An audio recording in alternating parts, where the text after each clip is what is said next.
이제 요한계시록의 7교회 중에서 이제 2교회만 남았죠, 그죠? 이 필라델피아 교회, 또 라오디키아 사람들의 교회입니다. 오늘 살펴볼 필라델피아라는 교회는요, 놀랍게도 서머나 교회처럼 칭찬만 들은 교회입니다. 칭찬만 들은 교회예요. 여러분, 미국 동부에 가시면 한 대도시 이름도 이 교회 이름을 따서 필라델피아라고 부르는 곳이 있습니다. 그죠? 아마 성경 신자라면 7교회 가운데 이 필라델피아 교회를 가장 좋아할 거예요. 그죠? 이 필라델피아 교회는요, 계시록 7교회 가운데 서머나 교회와 더불어서 리펜트, 회개하라 라는 주님의 경고를 듣지 않는 교회예요. 그 경고가 안 나와요. 그러니까 서머나 교회도 칭찬 받은 교회고, 또 그 교회도 회개하라는 주명이 나오지 않습니다. 그러니까 에베소, 서머나, 버가모, 두아디라, 사데, 빌라델피아, 라오디게아 교회 가운데 회개하라 이 명령을 받지 않았던 교회는 서머나 교회하고 필라델피아 교회뿐입니다. 근데 오늘 이 필라델피아 교회는요, 성령님께서 주님의 말씀을 지킨 교회, 그러니까 주의 말씀을 지켰다고 기록된 유일한 교회예요. 또 그러니까 이 시대에 킹제임스 성경이 우리에게 주어진 시기입니다. 이 시기가요. 다만 이 필라델피아 교회는요, 사도행전이나 바울서신, 일반서신 등에 일체 언급이 되어 있지 않습니다. 언제 세웠는지, 누가 세웠는지 알 수가 없어요. 우리 여기서 멈춰야 되겠죠, 그죠? 알 수가 없으니까. 여기 요한계시록 3장 이제 11절에 보시면요, 내가 속히 임한다고 할 말씀이 나오죠. 11절에 내가 속히 임한다. 종말론에 특히 관심 있는 이제 분들 대부분은요, 그때가 언제냐, 여기에 많은 관심을 가지고 있습니다. 근데 우리 성경 신자들이 관심을 가져야 할 게 뭡니까? 주님께서 언제 오시느냐, 그것보다는 임박한 주님의 재림 앞에서 우리가 해야 할 일이 무엇이냐는 거예요. 이게 더 중요한 겁니다. 그러면서 이 필라델피아 이 교회는요, 모본을 보여준 교회예요. 오늘 우리는 성경 말씀하신 대로 위험한 때에 살고 있어요. 위험한 살고 있습니다. 역사의 어두운 시기에 살고 있습니다. 그때 우리 성경 신자들이 어떠한 마음과 어떠한 태도로 하루 살아가야 되는지 본받을 만한 그런 교훈을 던져주는 교회가 바로 필라델피아 교회입니다. 이 교회는 마지막 시대를 살아가고 있는 우리 성경 신자들이 어떤 이제 면에서 모본이 되고 있을까요? 그 부분을 염두에 두고 좀 살펴보겠습니다. 필라델피아, 이 말의 뜻은요, 그리스어로 형제 사랑, brotherly love입니다. 형제 사랑이에요, 형제 사랑.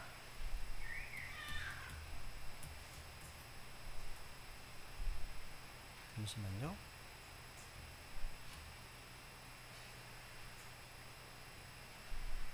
네, 여기 보시면 여기 필라델피아는 바로 brotherly love, 형제 사랑이라는 뜻이에요. 이 필라델피아는요, 사대에서 동남쪽으로 약 40km 지점에 있는 소도시입니다. 이 도시는요, 여러 도시들로 통하는 교통의 요충지였습니다. 특히 로마와 아시아를 연결하는 가장 중요한 통로였다고 합니다. 로마는요, 이 필라델피아를 통해서 소아시아 전역으로 로마의 정치, 경제, 문화적 영향력을 확산시킬 수 있었기 때문에 이 도시 아주 중요시했다는 거죠. 게다가 직물이나 피역 공업이 발달했고, 특히 최상품 포도가 많이 생산되는 관계 때문에 와인으로서 포도즙이 아주 유명했답니다. 그래서 도시가 경제적으로 아주 부유하고, 또 와인이 넘치다 보니까 자연스럽게 방탕과 향락의 풍조가 도시 전체를 지배했다고 합니다. 그런데 AD 17년경 소아시아 지역을 강타한 대지진 때문에 완전히 파괴되었습니다. 그러다가 로마 황제 티베리우스에 의해서 재건되었어요. 황제는요, 이 도시를 재건했을 뿐만 아니라 도시가 제자리를 잡을 때까지 오랜 세월 세금을 완전히 탕감해 주었습니다. 우리나라도요, 특별 재난국이 선포되면 세금 감면을 비롯해서 국고지를 해주잖아요. 비슷합니다. 여기에 감동한 이 도시 사람들은 잠시 그 도시 이름을 황제 이름으로 바꾸어 부르기도 하는 등 가장 열렬하게 황제 숭배를 하게 된 도시라고 합니다. 여기 이제 7절 보시면 이 교회 주님께서 자신을 이렇게 계시하십니다. 계시록 3장 7절 보겠습니다. 같이 시작. 필라델피아에 있는 교회의 천사에게 쓰라. 거룩하니 진실하니 다윗의 열쇠를 가진 이가 이것들을 말하노니 그가 열면 아무도 닫지 못하고 그가 닫으면 아무도 열지 못하느니라.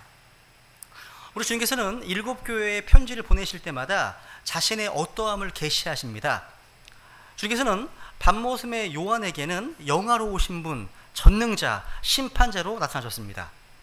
또 두아디라 교회에게는 불과 같은 눈을 가지고 계시고 정제된 녹과 같은 발을 갖고 계신 분으로 묘사됩니다. 또 버가모 교회에서는요, 양날 달린 검을 가진 분으로 계시되어 있습니다. 사대 교회에서는요, 7 영과 7표를 갖고 계신 분으로 계시하셨습니다. 그런데 주님께서는 필라델피아 교회에게는 자신을 심판자가 아니라 다만 거룩하신 분, 진실하신 분으로 계시하고 계십니다. 왜 그랬을까요? 필라델피아 교회는요, 주님께서 심판하시거나 책망하실 만한 어떤 것도 없는 주님의 마음에 맞는 교회이기 때문입니다. 그러니까 이들은 그야말로 주님의 어떠하심, 주님의 성품을 가지고 있는 교회였다는 겁니다. 만약 필라델피아 교회가 주님의 거룩하심과 진실하심을 담지 않았다면 우리 주님께서 그러한 분으로 계시되지 않았을 겁니다. 그러니까 7교회에 나타나신 주님의 모습은요, 그 교회의 필요와 연관되어 있어요. 버가모 교회는 세상과 결혼, 연합했기 때문에 그 교회의 주님은요, 양날 달린 검을 가진 분으로 계시되셨습니다. 두아디라 교회는 부패했습니다. 또 거짓된 가르침이 많았습니다. 그래서 그 눈이 불꽃 같고 발이 녹과 같은 하나님께서 계시된 겁니다. 왜? 그런 부분들을 드러내야 되기 때문에. 그러니까 7교회에 나타나신 주님의 어떠하심과 각각의 교회들은 깊은 연관성이 있다는 사실.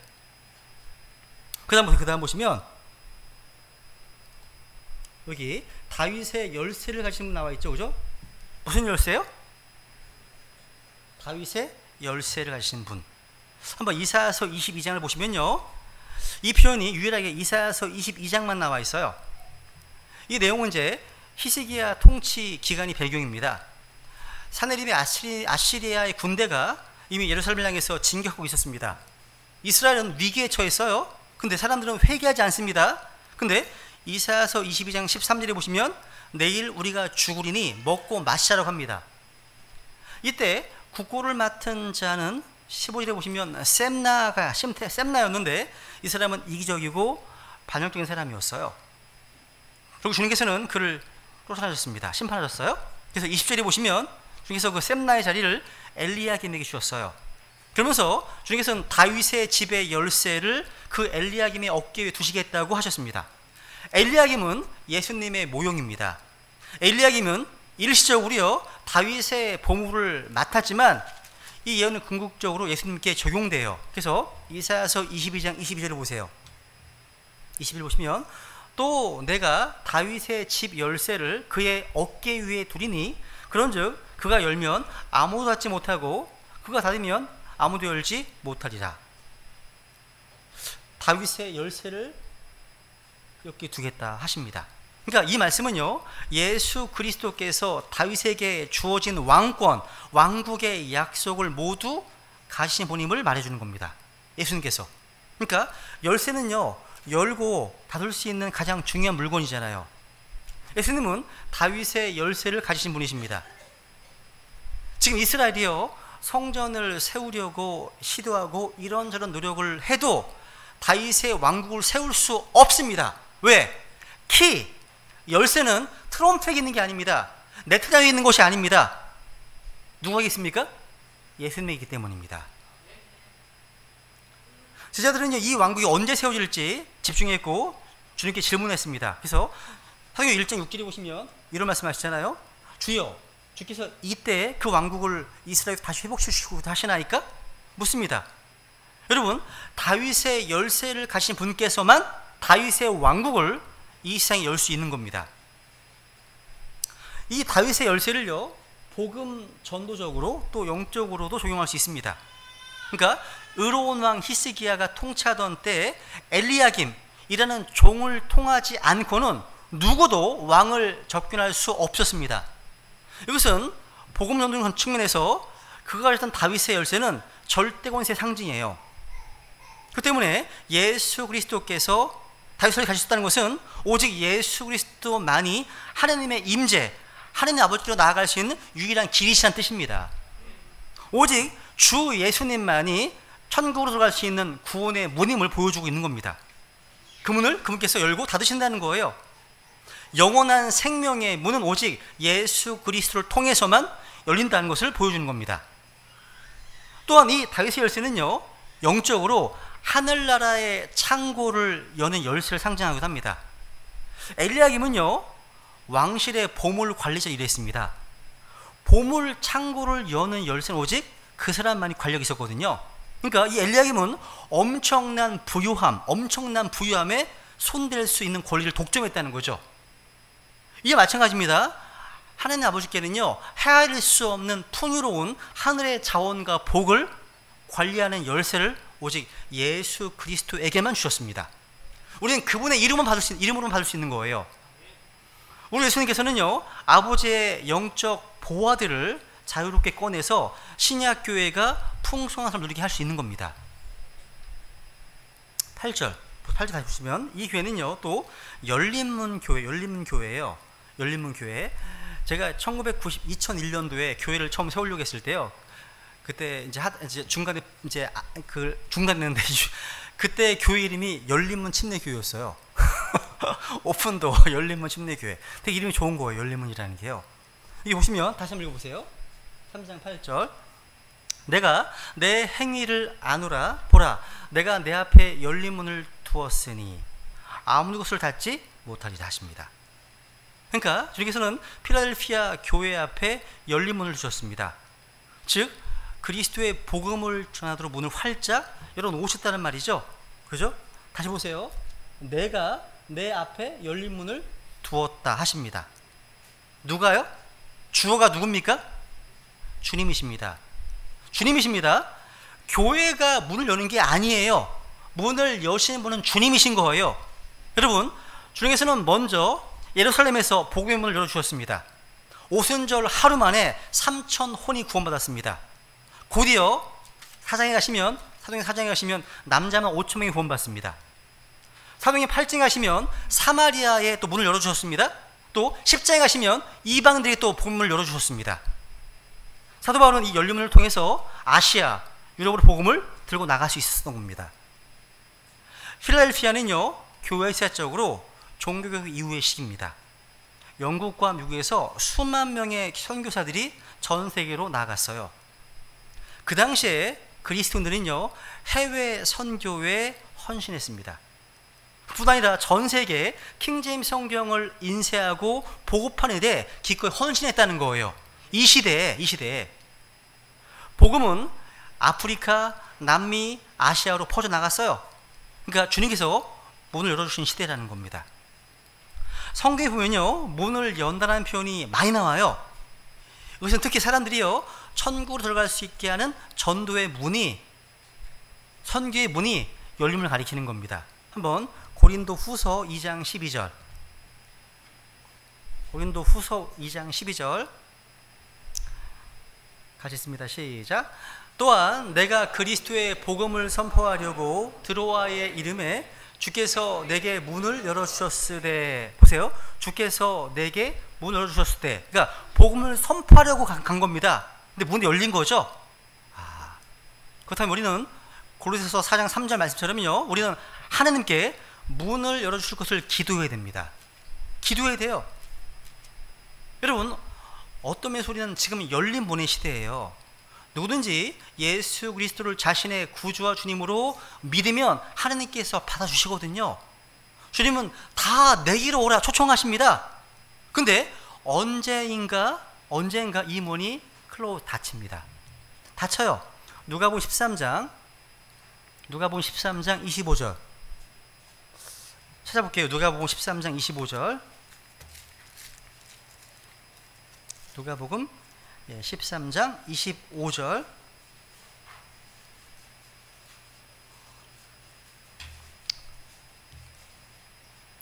같이 읽습니다. 시작.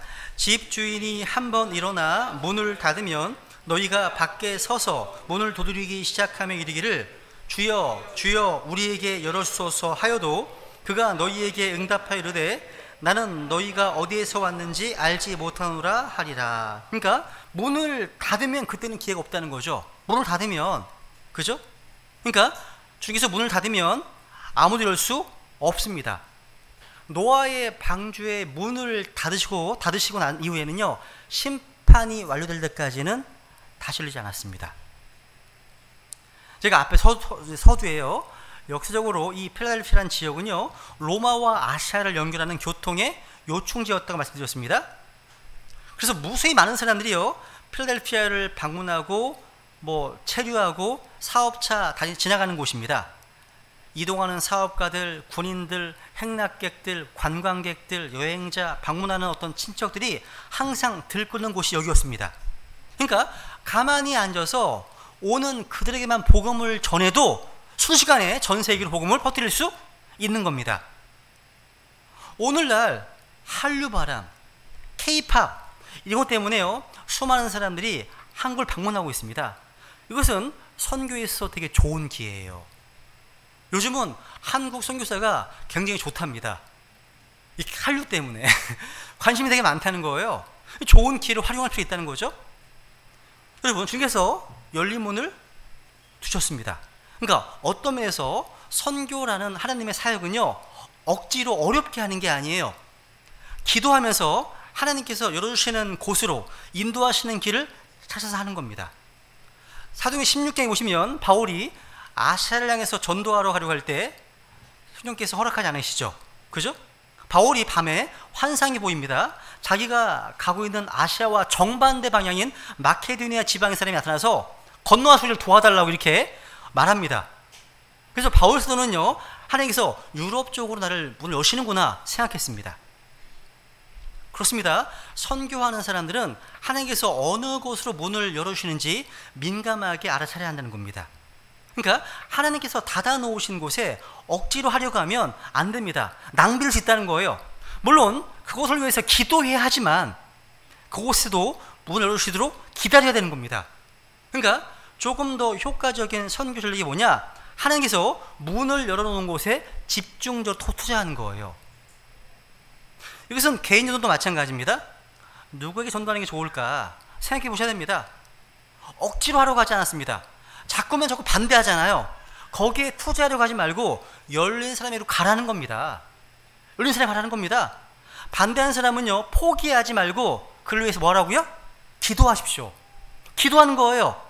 그리고 주님께서 이 시점에서 나의 발걸음을 어디로 인도하시는지를 주목해 볼 필요가 있다는 겁니다. 우리 크리스천의 삶은요, 우연이 없어요. 모든 기회가요, 전도와 선교의 문으로 열려 있습니다. 사도행전의 사도들은요, 항상 하나님께서 열어주시는 선교의 문을 따라서 사역했습니다. 선생님 잘 나와 있어요. 여러분, 우리 교회에서는요, 매주 월요일, 화요일, 수요일 날 복음전도를 배포하는 사역을 하고 있습니다. 왜 그렇습니까? 아직까지는 우리에게 문이 열려있기 때문이에요. 미국만 하더라도요, 주마다 약간 다르지만 공개적으로 거리에서 자유롭게 말씀을 선포할 수 있는 상황이 지금은 잘 안 됩니다. 안 돼요. 문이 닫혀가고 있는 거예요. 앞으로라도 이 문이 닫혀질 겁니다. 그 문이 닫혀지기 전에 우리는 열심을 해야 한다는 거죠. 우리가 수련회 기간 동안에 복음 집회를 계획하고 있잖아요. 그죠? 초청장을 제작해서 사랑하는 사람들에게 지금 초청하려 하지 않습니까? 왜 이런 시간을 가지려고 할까요? 때를 놓치면 더 이상 하고 싶어도 할 수 없는 때가 오기 때문입니다. 이 열린 문은요, 어느 날 갑자기 닫힐 수도 있습니다. 여러분은 우리 앞에 열려있는 이 기회의 문에 어떻게 응답하고 계십니까? 우리 책임이에요, 책임. 사도행전 14장 보세요. 여기도 문이 열렸다 말씀하십니다. 27, 18절. 사도행전 14장 27, 18절 시작. 그들이 도착하여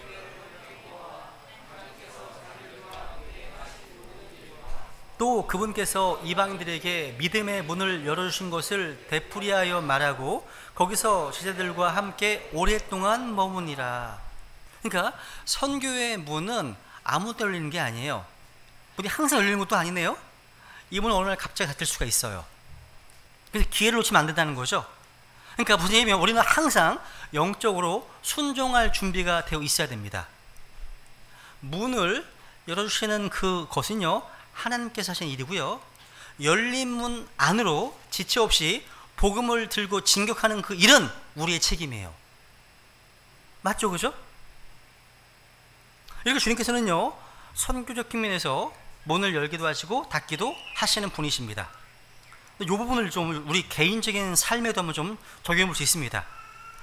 하나님께서는요, 자신의 주권적인 계획과 무한한 지혜에 따라서 우리 앞에 여러분 앞에요, 문을 여실 수도 있고 닫기도 하십니다. 우리가요, 어떤 문을 두드리잖아요. 근데 그 문이 닫혀 있으면 절망 가운데 계속해서 그 문만 쳐다보고 있느라고 모든 에너지와 시간을 허비할 수 있습니다. 무슨 얘기냐면, 왜 내가 세워놓은 계획대로 일이 풀리지 않을까? 왜 내가 믿었던 사람의 마음이 열지 않을까? 낙심합니다. 근데 살다 보면요, 우리의 면전에서 거칠게 쾅 닫히는 분들이 있기 마련입니다. 마련해요. 그러니까 여러분, 우리 앞에 어떤 문이 닫히는 것은요, 하나님께서 우리로 하여금 더욱더 하나님을 바라보게 하시기 위함입니다. 여러분, 아쉬운 게 없는 사람은 잘 기도하지 않아요. 그죠? 내 뜻대로 모든 일이 쏙쏙 잘 풀리면 자기 잘못만 사느라고요, 하나님 바라보지 않습니다. 그래서 주님께서는 때때로 우리를 닫힌 문 앞에 서게 하시는 겁니다. 그리고 우리의 무기력함을 철저히 인정하면서 겸손하고 가난한 마음으로 하나님 붙들게 하시는 겁니다. 여러분, 경험적으로 우리의 믿음이 커지고 성장한 때가 언제입니까? 우리 인생이 닫힌 문 앞에 섰을 때, 그때가 아닙니까? 우리 생각에는요, 반드시 열려야 하는 그 문이 오히려 우리가 모르는 재앙으로 인도하는 문이 될 수도 있습니다. 그래서 주님께서는 당장은 힘들지만 그 문을 닫아버리기도 하시는 거예요. 그러니까 주님께서 못 가게 하시는 문은요, 내게 좋지 않은 길이거나 아니면 나에게 안 맞는, 다른 사람에게 맞는 문일 수도 있다고 생각하는 게 좋습니다. 이제 8절로 갑니다. 8절 보시면, 이 필라델피아 교회는요, 아주 적은 힘을 가지고도 주의 말씀을 지키는 순종하는 교회로 우리에게 본이 되고 있습니다. 여기 우선 8절에 보시면, 내가 내 행위를 아노라. 보라, 내가 내 앞에 열린 문을 두었으니 아무 곳을 닫지 못하리라. 그 다음 뒤에, 내가 적은 힘을 가지고도 내 말을 지키며 되어 있습니다. 여기 적은 힘이란 말이요, little strength입니다. strength. 이 strength의 뜻이 뭐냐? 성경 안에 이렇게 정의하고 있습니다. 보시면, 권세 없는 자를 내가 어떻게 도왔느냐? 기력 없는 발을 어떻게 네가 구원하느냐? 욥기 26장 2절 말씀이거든요. 성경은 자체 정의 사전이 있습니다. 성경 안에 보시면 strength와 파워가 서로 연결되어 있죠. strength의 뜻은 권능, 권세, 힘, 기력입니다. 그런 뜻이에요. 뜻입니다. 그러니까 여러분, 이 적은 힘, 이 적은 능력이 교회의 크기를 말하는 것인지 아니면 교회의 어떤 재산의 정도를 말하는 것인지는 정확히 알지 못하겠습니다. 아니면 정치적 파워도 없고 경제적 파워도 없고 관계적 파워도 미미한, 적었다는 겁니다. 근데 어쨌든 필라델피아 성도들은요, 자신들의 힘과 능력이 적었음에도 불구하고 비관하지 않았습니다. 그들은 자신들이 얼마만한 것을 가지고 있는가를 물은 게 아니라 자신들이 가지고 있는 것으로 주님을 위해 무엇을 할 수 있는가를 물었던 성도들입니다. 그러니까 우리는 우리의 적은 지식, 적은 재산, 적은 시간 때문에 뭔가 열등감에 빠지거나 아예 포기해버리는 게 쉽잖아요. 그죠? 근데 필라델피아 교회는요, 적은 것으로 주님을 위해 할 일을 물었던 거라는 거예요. 이 교회는요, 적은 힘, 적은 능력에도 불구하고 다른 교회와 달리 책망을 듣지 않고 칭찬만 받았습니다. 이거 생각할 필요가 있죠. 그죠? 그것은 사람들은 잘 보지 못하는 주님만이 보시는 뭔가 이게 있다는 말이에요. 우리는 7교회를 통해서요, 하나님의 평가와 사람의 평가가 너무나 다르다는 사실을 보게 됩니다. 소마나 교회는 가난했습니다. 주님께서는 근데 그들을 부유하다고 하셨습니다. 사대교회는 살아있다는 이름을 가지고 있었지만 주님은 내가 죽었다 이렇게 말씀하셨습니다. 필라델피아 교회는요, 적은 힘을 가진 약한 교회였지만 주님은 그들이 말씀을 지키는 강한 교회라고 하십니다. 라오디게아 교회는요, 부자였습니다. 주님께서 그들에게 헐벗고 가난하다고 하셨습니다. 이게 무슨 얘기예요? 세상 사람들의 평가와 주님의 평가가 너무나 극과 그 대조를 이루고 있다는 겁니다. 우리는 성경 말씀대로요, 하나님께 인정받는 일꾼이 되어야 됩니다. 모세는 말을 잘 못했어요. 주저했습니다. 근데 주님께서 모세의 입이 되어 주셨습니다. 기드온은요, 사사기 보시면 기드온은 겁이 많은 사람이었죠. 주님께서는 기드온을 너 강한 용사여라고 부르셨습니다. 무슨 얘기예요? 우리에게 힘이 적다는 것, 우리가 약하다는 것은요, 주님께 아무런 문제가 되지 않는다는 거예요. 사람들은요, 아주 큰 대형교회, 인텔리가 모여있는 교회들, 부자교회, 이런 교회들이 뭔가 큰 일을 할 것이라고 생각하기도 합니다. 근데 결코 그렇지 않습니다.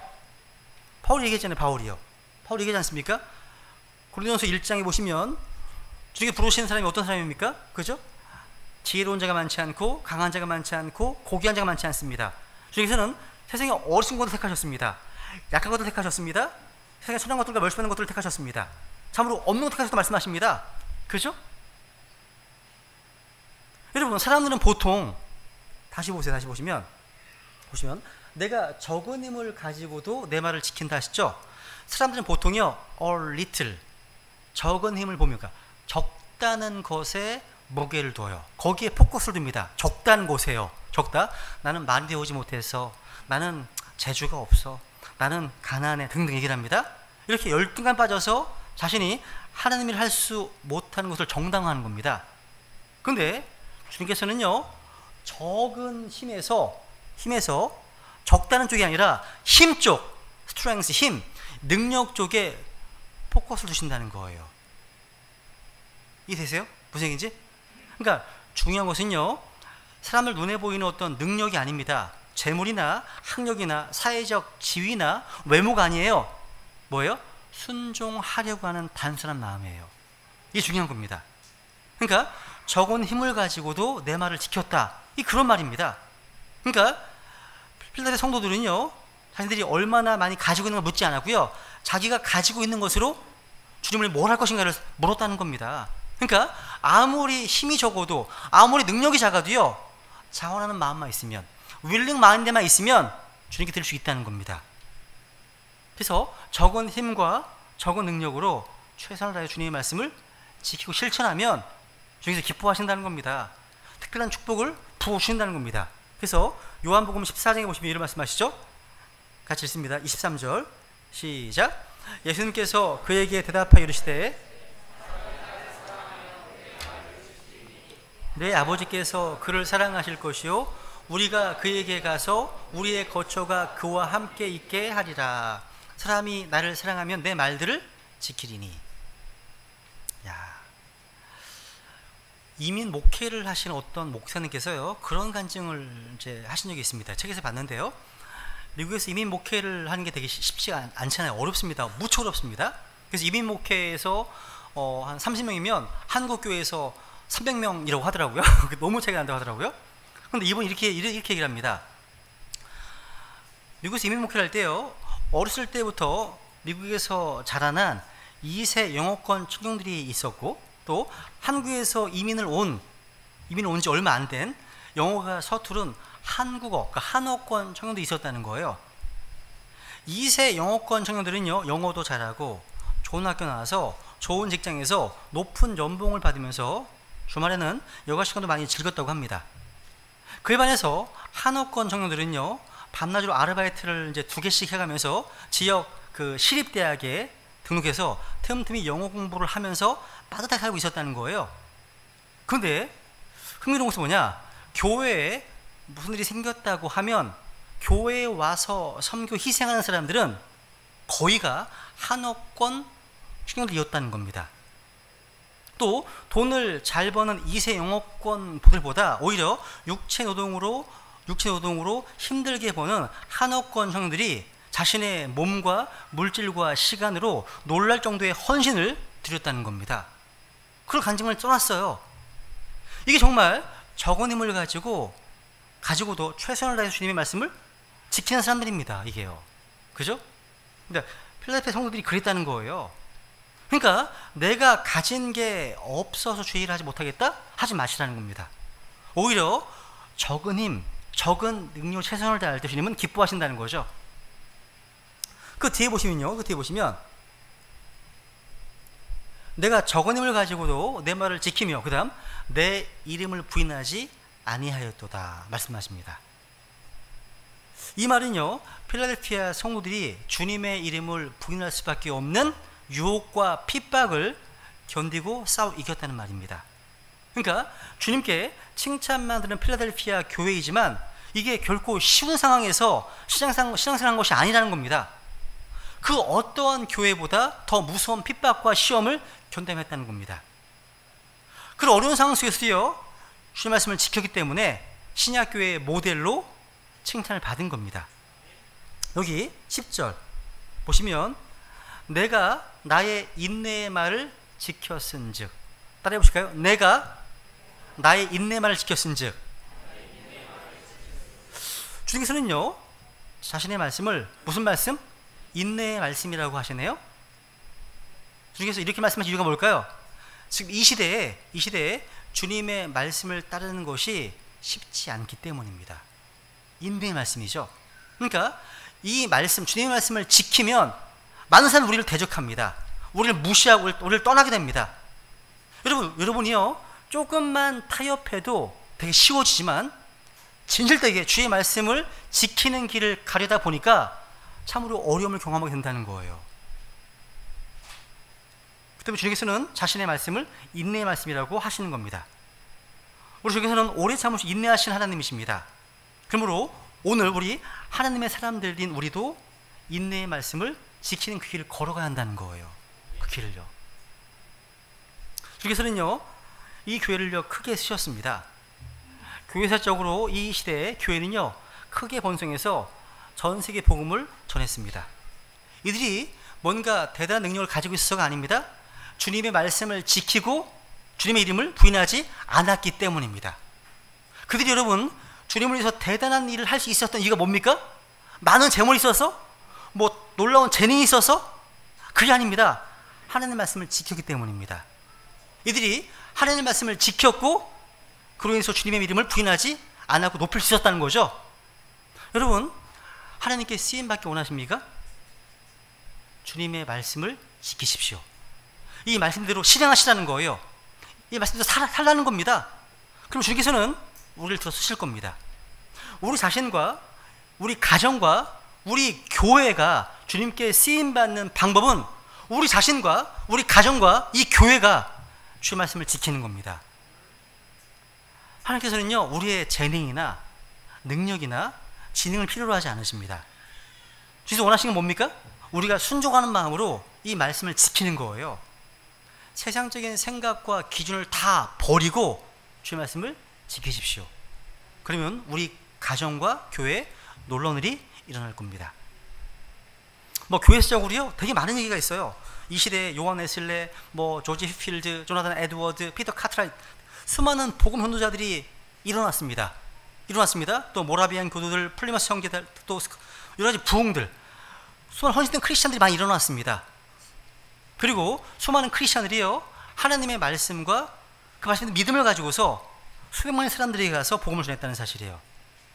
근데 이 시기에 하나님의 말씀을 가르치고 말씀의 사역자들을 양성하기 위해서 미국의 하버드나 예일이나 프린스턴 같은 대학들이 설립되었다는 거예요. 원래 그런 대학이었습니다. 지금은 그 대학들이 세속화되었지 말이죠. 그죠? 그러니까 이 교회는요 주님 앞에 책망받은 것이 전혀 없습니다. 형제를 사랑했고 말씀을 지켰습니다. 그러니까 이 필라델피아 교회의 성공 비결이 뭐예요? 하나님의 말씀을 믿고 실천하고 사랑했다는 겁니다. 우리도 이 교회처럼 뭐 힘이 없는 교회예요. 적은 교회입니다. 그죠? 하지만 우리 교회에 한 분 한 사람 한 사람이 이 말씀을 믿고 이 말씀으로 산다면 우리도 이들처럼요 온 세상에 이 말씀을 전할 수 있을 겁니다. 하나님 능력에는 한계가 없어요. 우리 수가 얼마나 적든 우리 능력이 얼마나 하찮은 상관없이요, 우리가 이 말씀을 기록된 대로 믿고 말씀대로 살면 주께서 우리를 통해 강력히 역사하실 거라는 사실이죠. 그럼 이제 주께서 약속하신 보상을 좀 보죠. 보상 9절 보시면요, 계시록 3장 9절 같이 읽습니다. 시작. 보라, 사탄의 회당에 속한 자들 곧 스스로 유대인이라 하나 유대인이 아니고 거짓말을 하는 자들이 있는데, 보라, 내가 그들이 와서 내 발 앞에 경배하게 하고 내가 너를 사랑한 줄을. 흥미로운 것은요, 계시록 2장과 3장 7교회에 쓴 그런 내용 가운데 사탄이 4번 등장합니다. 4번. 계시록 2장 9절, 2장 13절, 24절, 3장 9절. 교회에 지금 여러분, 에덴 동산에 등장했던 사탄은 지금도 교회를 파괴하기 위해서 강력하게 활동하고 있다는 걸 보여주는 겁니다. 지금도요. 여기 사탄의 회당, 이들 누구예요? 이들 성경 정의합니다. 곧 누굽니까? 스스로 유대인이라 하나 유대인이 아니고. 성경이 정의하고 있네요. 그러니까 거짓 유대인들입니다. 근데 유대인 행세를 하는 거죠. 오늘 우리나라에서는요, 신천지를 비롯해서 여호와의 증인, 몰몬교, 안상홍 증인의 등 이런 이단들은요, 모두가 다 자기 스스로 유대인들을 자처합니다. 근데 유대인이 아니죠. 그들은 거짓말쟁이들입니다. 사탄의 회당의 특징은 신성 모독이에요. 예수님을 부인합니다. 여러분, 예수님은 피조된 신이 아닙니다. 예수님은 대원자가 아니에요. 예수님은 사대 성인 중에 한 분이 아닙니다. 예수님 천사 미가엘이 아닙니다. 그런데 이들이 이렇게 가르친다는 거죠. 그죠? 주께서는 이러한 자들을요, 사탄의 회당이라 부르십니다. 왜? 거짓 사업이 사탄이 만든 회당이기 때문이죠. 그런데 주께서 약속하신 이 보상 첫 번째는 뭐예요? 그들이 와서 내 발 앞에 경배하게 하겠다는 겁니다. 9절 보세요. 그죠? 여러분, 우리 주께서는 창세기 3장 15절에 보시면 주께서 사탄의 머리를 부술 것이다, 상하실 것을 말씀하셨습니다. 그러니까 사탄의 머리를 부수실 분이 주님이십니다. 그죠? 근데 여기 보십니까? 내가 그들이 와서 내 발 앞에 경배하게 하는 말씀하시죠? 주께서는요, 사탄의 머리를 부술 뿐만 아니라 우리 성도들 발 밑에서 상하게 하십니다. 그래서 로마서 16장 20절 보세요. 같이 읽죠? 시작. 평강의 하나님께서 곧 사탄을 너희 발 밑에서 상하게 하시리라. 보세요. 사탄을 어디서요? Under your feet, 너희의 발 아래에서, 밑에서 상하게 하시리라 말씀하시네요. 주께서는 승리하셨습니다. 주님 자신이 몸된 교회에 승리를 주셨습니다. 우리 크리스찬들은 왕과 제사장이 되어서 이 땅을 통치하고 있기 때문이에요. 주께서는요, 내 발 앞에 경배하게 한다, 이 말씀은요, 재림 때 성취될 말씀입니다. 이를 통해서 주님께서는 내가 너를 사랑한 줄로 알게 하겠다 하는 말씀이 성취되는 겁니다. 두 번째 보상이 뭐냐? 다가오는 대환란으로부터 보호해 준다는 약속입니다. 계시록 3장 10절 보세요. 읽습니다. 시작. 내가 나의 인내의 말을 지켰은즉 나도 너를 지켜 시험의 시간을 면하게 하리니 그것은 곧 앞으로 온 세상에 임하여 땅에 거하는 자들을 시험하는 기간이라. 여기서 시험의 시간은 뭡니까? 대환란입니다. 대환란. 마지막 날 온 세상에 임할 환란을 가리키는 겁니다. 교회는 환란을 통과하지 않고 그 전에 다 모두 하늘로 들림받습니다. 그죠? 들림받죠? 오늘날 교회가 환란을 통과한다고 주장하는 사람 많이 있습니다. 성경은 나도 너를 지켜 시험의 시간을 면하게 하겠다 하십니다. 이 말씀을 그대로 믿는 것이 믿음이에요. 주께서는요, 신약교회의 성도들을 모두 저 하늘로 불러 올리실 겁니다. 이것이 바로 공정 들림입니다. 우리의 복된 소망이 휴거입니다. 휴거예요. 그런데 그것은 곧 앞으로 온 세상에 임하여 땅에 거하는 자들을 시험하는 시간 말씀하십니다. 그러니까 환란은요, 팔레스타인 지역에만 한정된 것이 아니라 온 세상에 임하는 겁니다. 또 환란은요, 유대인들만 시험하는 기간이 아니라 땅에 거하는 자들을 다 시험하는 기간입니다. 그러니까 요한계시에 나오는 그런 모든 재앙들은요, 온 세상 모든 사람들이 임하는 거죠. 그러면 그런 재앙의 때 교회는 어디 있습니까? 그때 하늘에 있는 거, 그죠? 하늘에. 다들 하늘, 그죠? 하늘에 있는 겁니다. 구원받은 크리스천들은 하늘 들림받은 상태죠. 그런데 회개하지 않아서 구원받지 못한 사람들은 어떻게 됩니까? left behind. 여기에 있는 거예요. 여기에. 여러분들은 여기입니까? 여기입니까? 표시해 보세요. 위에세요? 아래세요? 안 하신 분들은 뭐예요? 위에. 됐잖아. 됐어. 오케이. 입니다. 네. 세 번째, 이기는 자가요, 하나님 성전에서 기둥이 되게 하신답니다. 기둥. 보세요. 이기는 자는 내가 하나님 성전에서 기둥이 되게 하리니 말씀하시죠. 하나님의 성전에서 기둥이 되게 하신다. 이 말은요, 아주 중요하고 꼭 필요한 위치를 차지하는 사람들이 되도록 하시겠다는 말이에요. 건물에서 기둥이 얼마나 중요해요? 예를 들어서 거기다 기둥이라는 말이 적어놓으세요. 갈라디아서 2장 9절 적어놓으시면 기둥같이 여겨지던 야고보와 게바와 요한 나오죠? 여러분, 중요하고 꼭 필요한 인물을 가리킬 때 기둥의 말 쓰는 겁니다. 여러분, 기둥이 무너지면 건물이 무너집니다. 여기서는요, 이기는 자들을 성전의 기둥으로 삼겠다고 하시는 겁니다. 기둥. 여러분, 기둥은 한번 세워지면 흔들림이 없어야 됩니다. 꾸준해야 되는 거예요. 그죠? 서론에서 필라델피아는요, 대지진이 나서 파괴된 적이 있습니다. 그죠? 그 뒤로도 여진이 계속되어서요, 사람들은 도시 밖으로 피난가 들어오기를 반복했다고 합니다. 거기 보시면요, 그가 다시는 나가지 않으리라 말씀하시죠. 하나님의 기둥으로 세워진 사람들은요, 다시는 그럴 필요가 없다는 겁니다. 왜? 하나님께서 안전을 책임지켜 주시기 때문입니다. 안전을요.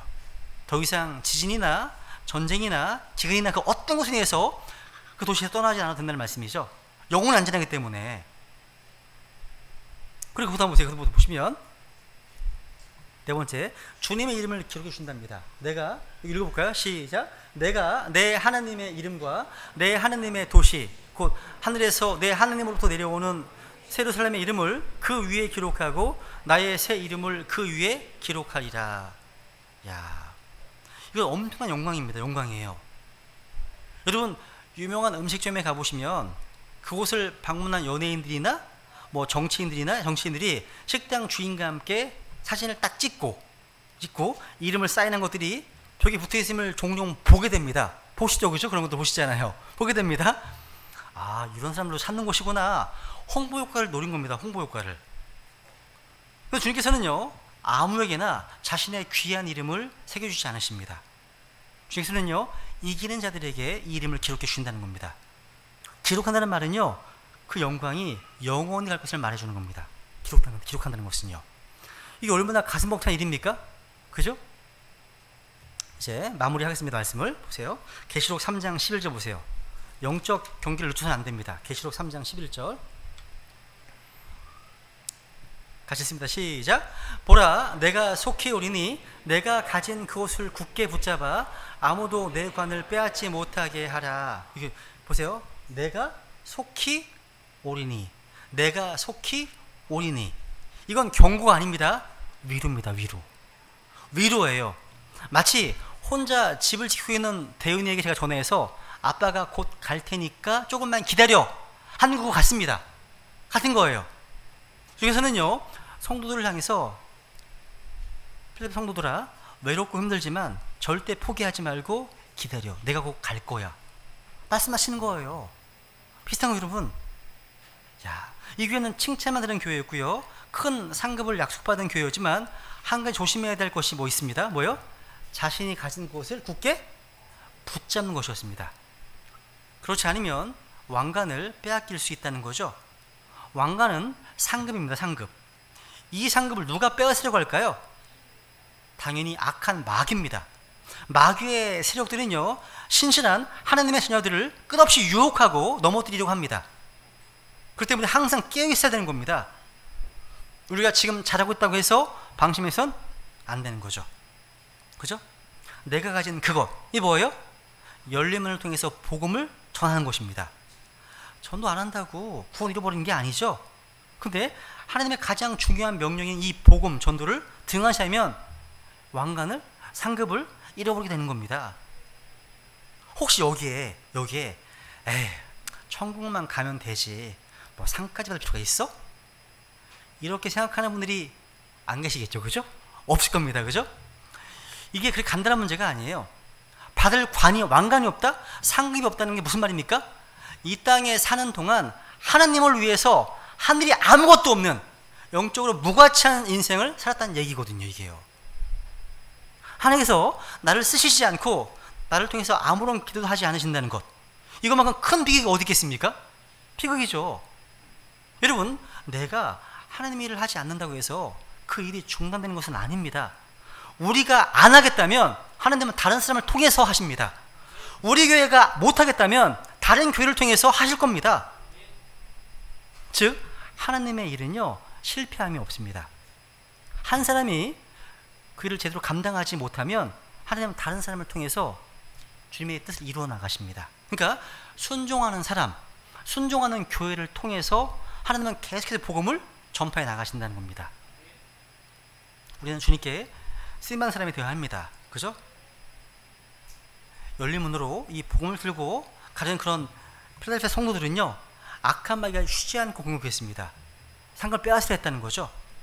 그래서 교회에서 마찬가지예요. 특히 복음 전도 사역에 앞장선 사람들이 영적 공격을 심하게 받을 수 있습니다. 그런 시대를 위해서 우리가 뭐 해야 됩니까? 기도해야 돼요. 중보기도 해야 한다는 겁니다. 우리 이 시간 이제 마지막 때 적은 힘, 적은 능력으로라도 끝까지 주님을 섬기는 자가 되겠다고 결단하시면서 우리 교회가 복음 전도와 선 열린 문을 놓치지 않는 교회가 될 수 있도록 주님 앞에 우리 은혜를 구하겠습니다. 기도하시겠습니다.